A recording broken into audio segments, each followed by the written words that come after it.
The golden retriever had chewed through his own paws trying to claw out of the cabin. Ranger Mackenzie found him on October 15, 2022, curled against the wooden door with bloody stumps where his claws used to be, ribs showing through matted fur, eyes sunken so deep they looked like black holes.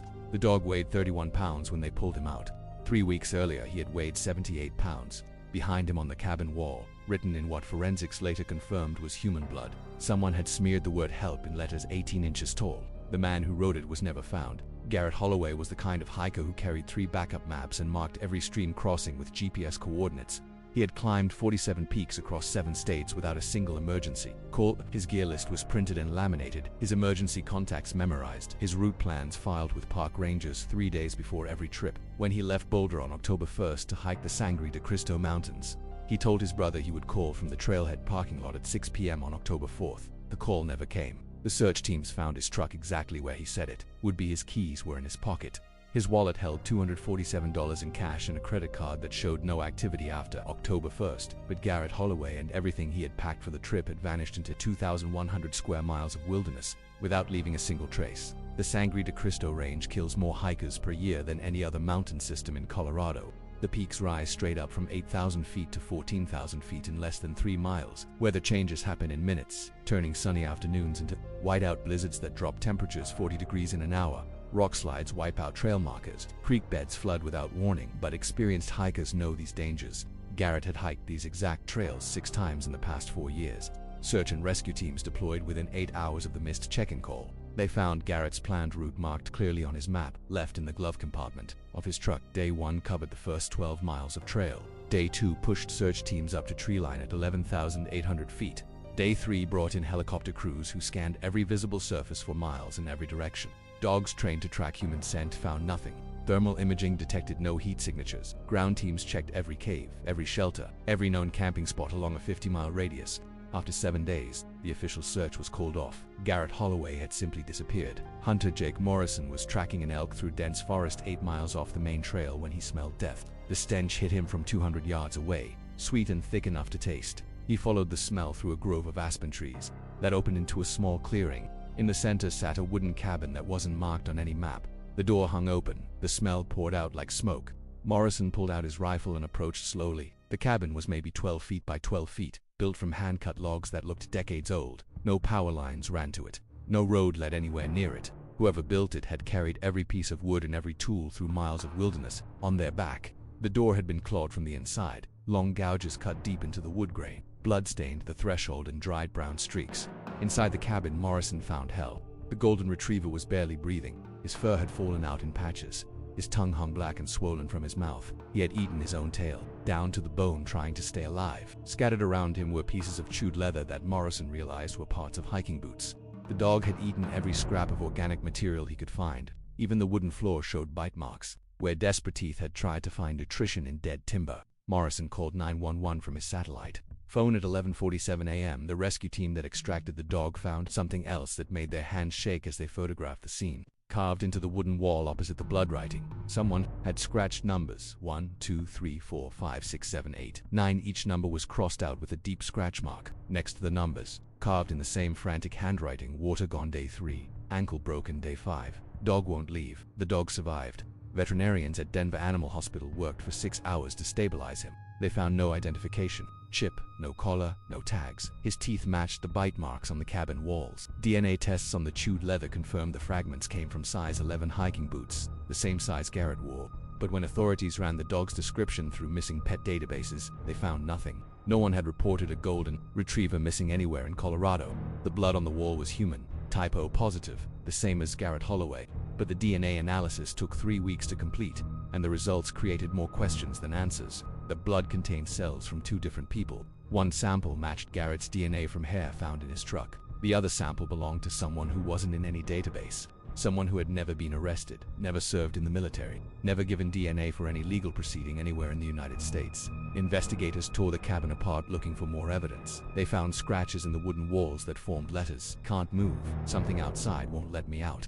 The handwriting matched samples from Garrett's journal found in his truck, but carved below those words, in completely different handwriting. Someone else had written, "He's lying. I've been here longer." The cabin had no official records. County property databases showed no ownership information. Historical surveys showed no structure in that location. Satellite photos dating back to 1985 showed nothing but forest. Yet the wood samples that forensic teams analyzed showed construction techniques used in the 1940s. The nails were hand-forged iron, manufactured using methods that stopped being commercially viable in 1963. Search teams returned to the area. Around the cabin with ground-penetrating radar, they found graves, 7 of them, buried in a rough circle around the clearing. Each grave contained human remains that had been in the ground for different lengths of time. The oldest skeleton showed signs of being buried at least 20 years. The newest grave was empty, freshly dug, with a wooden cross that bore no name. The forensic anthropologist who examined the remains found something that made him request additional security at the excavation site.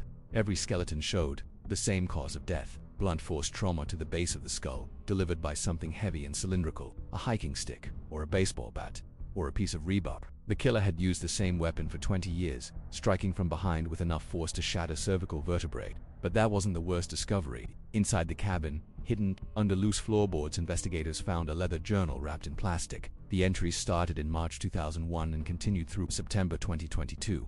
21 years of handwriting that belonged to 7 different people. The journal documented a game rules written in the first entry: only one person can leave. The others feed the woods. Winner takes the supplies and walks out. Loser stays forever. Entry after entry described hikers arriving at the cabin, injured or lost or seeking shelter. The journal explained how the game worked.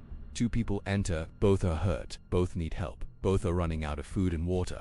The cabin has supplies for one person to survive until rescue arrives. Just enough for one. The other person has to die. Garrett's entry started on October 2nd. His handwriting filled 4 pages, describing a broken ankle suffered in a fall near the main trail. He had crawled for hours before finding the cabin. Inside, he found another hiker, a man named Duncan Vale, who claimed to have been trapped there for 6 days with a dislocated shoulder. Duncan had been the one to write the rules in the journal. Duncan had been playing this game for 20 years. According to Garrett's entries, Duncan explained the game with calm precision. The cabin contained exactly 12 days of food for one person, or 6 days for 2 people. No rescue would come. The location was too remote, too hidden. The only way out was on foot, and only one person was physically capable of making the 30-mile hike to civilization. The injured person would slow down the healthy person and both would die. Better for one to live than both to die. Garrett's final entry was dated October 7th. Duncan is right.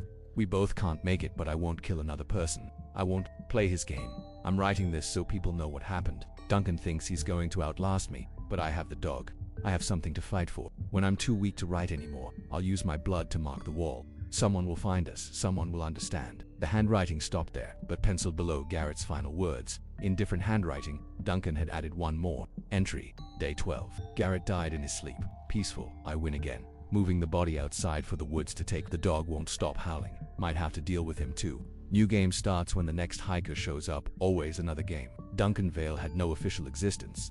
No birth certificate, no social security number, no record of employment or residence anywhere in the United States. But the journal contained enough details to reconstruct 21 years of systematic murder. Duncan described himself as a trail ghost, a man who lived permanently in the wilderness, surviving by killing hikers and taking their supplies. He had built the cabin in 2001 after his first kill. A solo hiker named Marcus Webb who broke his leg falling off a cliff. The pattern was always the same. Duncan would wait near dangerous sections of popular hiking trails. When someone got hurt, he would appear offering help. He would guide them to the cabin, claiming it was a ranger station or emergency shelter. Once inside, he would explain the game. 2 people, limited supplies, only one can survive. Duncan always won because Duncan was never actually injured. He pretended to be hurt to gain trust, then revealed his true strength when the game began. The other graves contained hikers who had gone missing over the past 2 decades. People who vanished without a trace on solo trips through Colorado wilderness. Missing person cases that were never solved because the victims had simply evaporated from trails they knew well, leaving no signs of struggle or distress. Duncan had been hunting them systematically, using the same cabin as his killing ground, for 21 years. But Garrett Holloway had changed the rules. According to forensic reconstruction, Garrett never played Duncan's game. Instead, he had used his final days to document everything: the journal entries, the wall carvings, the blood message. Garrett knew he was going to die, but he made sure Duncan couldn't get away with it again. When Duncan moved Garrett's body outside, the dog had refused to leave the cabin. Duncan couldn't force the animal out without risking noise that might alert any search teams in the area, so Duncan had trapped the dog inside the cabin and walked away. He left his journal behind because he thought no one would ever find the cabin. He had been killing people there for 20 years without discovery. But this time he made a mistake. This time his victim had left evidence that couldn't be hidden or burned or buried in the woods. The manhunt for Duncan Vale lasted 8 months.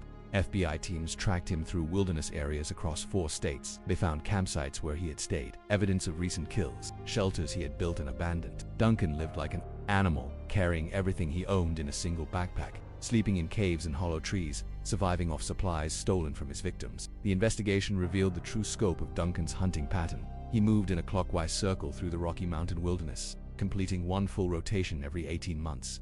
His route covered 2,400 miles of interconnected trail, systems across Colorado, Wyoming, Utah, and New Mexico. He knew every water source, every shelter, every dangerous section where hikers were most likely to get hurt. Park rangers realized they had been dealing with Duncan's kills for decades without knowing it. Missing hiker reports that seemed unrelated suddenly formed a clear pattern. Every victim had disappeared within 15 miles of Duncan's established route. Every disappearance happened during the same 3-month window when Duncan passed through each area. Statistical analysis showed the probability of these disappearances being random was less than 1 in 40 million. Duncan hadn't just been killing hikers, he had been systematically hunting them like a predator following migration routes.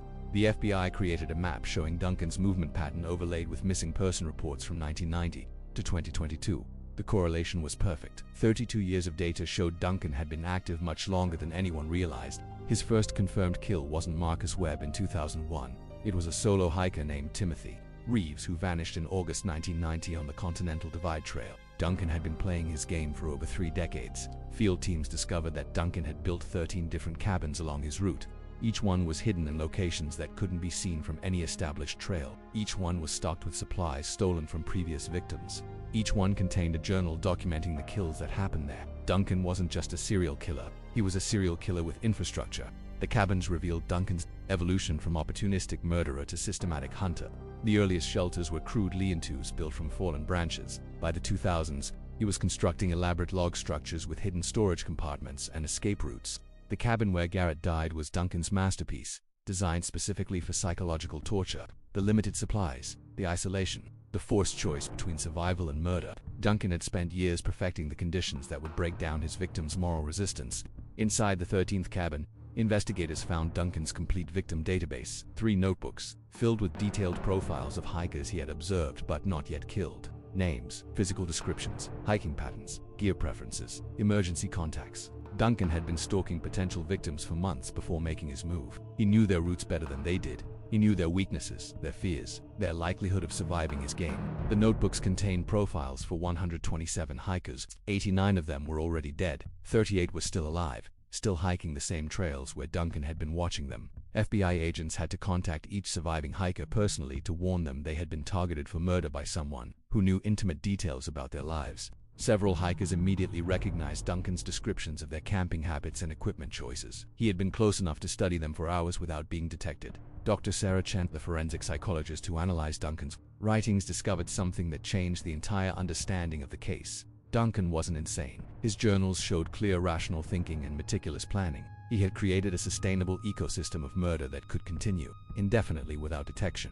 The game wasn't a delusion. It was a business model. Duncan had calculated exactly how many hikers disappeared in wilderness areas each year from natural causes. The answer was 312 people annually across the western United States. Duncan's victims were hidden inside that statistical noise. Search and rescue teams expected a certain number of hikers to vanish without a trace. Duncan made sure his kills stayed below the threshold that would trigger systematic investigation. He was hiding murder inside acceptable loss rates. The psychological evaluation revealed Duncan's true motivation. He wasn't killing for pleasure or compulsion. He was killing for resources.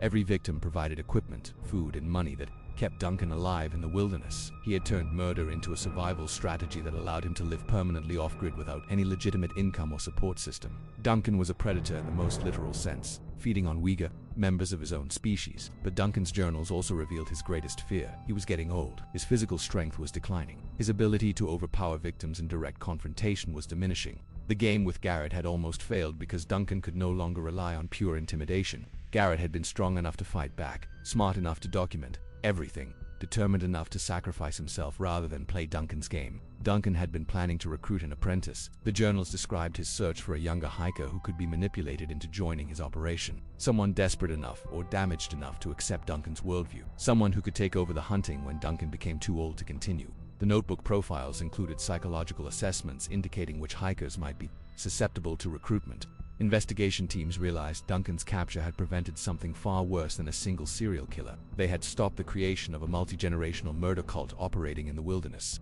Duncan's infrastructure could have supported multiple killers working in coordination. His route system could have been expanded to cover the entire Western Trail network. His game could have evolved into something that claimed hundreds of lives per year. They found him on June 3, 2023, camped beside a trail in Wyoming's Wind River Range. He was waiting for his next victim. Journal open to a blank page where he planned to record his next game.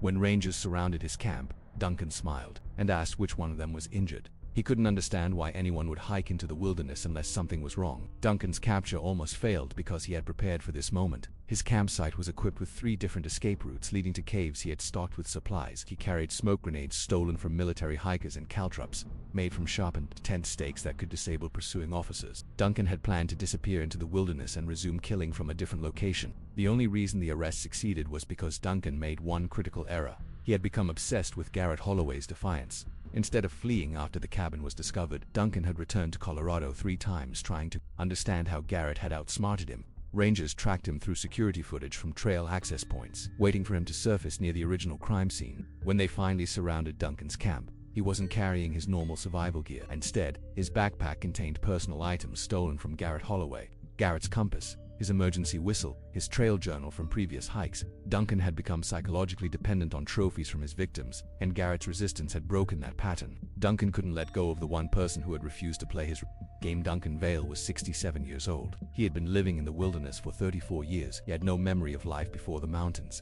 When psychiatrists interviewed him, they discovered he had convinced himself that he was helping people. In his mind, the game gave hikers a chance to survive that they wouldn't have otherwise. He was saving lives by taking lives. He was mercy killing people who would die anyway. During interrogation, Duncan revealed the locations of 43 additional graves scattered across wilderness areas in Colorado, Wyoming, Utah, and New Mexico. 43 people who had vanished on hiking trips over 3 decades. 43 families who finally learned what happened to someone they loved. Duncan remembered every kill in perfect detail. He described each victim's final words, their last meal, the exact way they died. The golden retriever was adopted by Jake Morrison, the hunter who found him. Morrison named him Lucky, but the dog never fully recovered from his time in the cabin. He refused to enter enclosed spaces. He wouldn't eat unless Morrison sat with him and shared the food. At night, Lucky would position himself by the front door and whine until Morrison opened it, checking to make sure his owner could leave whenever he wanted. Duncan Vale was sentenced to death by lethal injection. He showed no emotion when the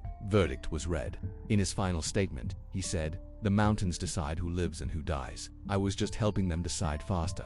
The cabin was burned to the ground by Park Service teams. They scattered the ashes and planted new trees over the clearing, but hikers still report finding strange shelters in remote areas, cabins that don't appear on any map, built by someone who knows the woods better than any map could show. Rangers warn solo hikers to never accept help from strangers on the trail. Never follow someone to a shelter you can't verify. Never trust anyone who suggests that 2 people can't both survive. Because somewhere in the wilderness, there might be another Duncan Vale, another trail ghost who plays games with human lives, another predator who feeds on the trust that keeps hiking communities alive. Garrett Holloway died so that future hikers might live. His sacrifice saved dozens of people who will never know his name. But on quiet nights in the mountains, when the wind carries sounds that might be voices, some hikers claim they can still hear a dog howling in the distance. Lucky, maybe calling for the man who never came home. Or maybe it's something else entirely. Maybe it's the sound of the wilderness itself, mourning all the lives that Duncan Vale stole from the world. The mountains remember everything. They